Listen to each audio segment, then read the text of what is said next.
Okay, in this video, I want to actually talk about something that has been happening with KDP recently, which I feel I should really talk about it because this is something that is affecting a lot of authors out there.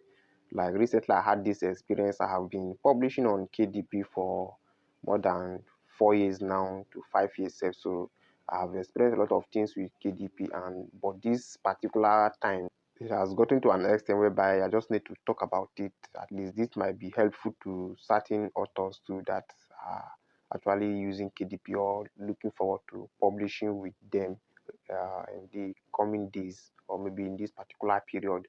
You see, this case happened, let me just say, 2 weeks ago with a particular author. I published with them, as you can see now. I published with them, and first encounter was the fact that we were having difficulties with getting verification OTP through our Nigerian number.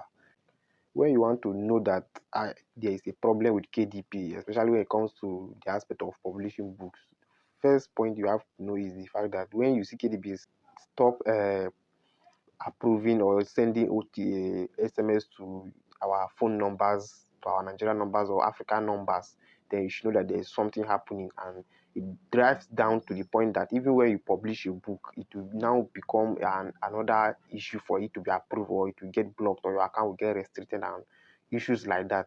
So this same thing I experienced when I started the process with this particular author, and we struggle through it. I have to maneuver and just switch to using the authenticator app, which sometimes might be inconvenient for a lot of authors, but we have to use it based on the demand at that particular time. Now, first case happened when I started publishing the ebook version. I'm the one that took the process from beginning to end, making sure that I follow Amazon KDP guidelines and terms, because I already know what usually cause their system to block your books in terms of their normal terms and conditions for publishing, whether their content guidelines or their publishing process terms, which you might not need to break. So I understand most of these things, and I make sure that I keep to it. But recently, this has been happening, and I just feel that it is even out of their own normal terms. I published the ebook, as you can see here. I published it, and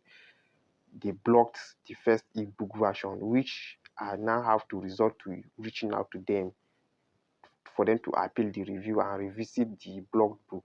At the end of the day, they revisit and see it was published. Secondly, again, I worked on the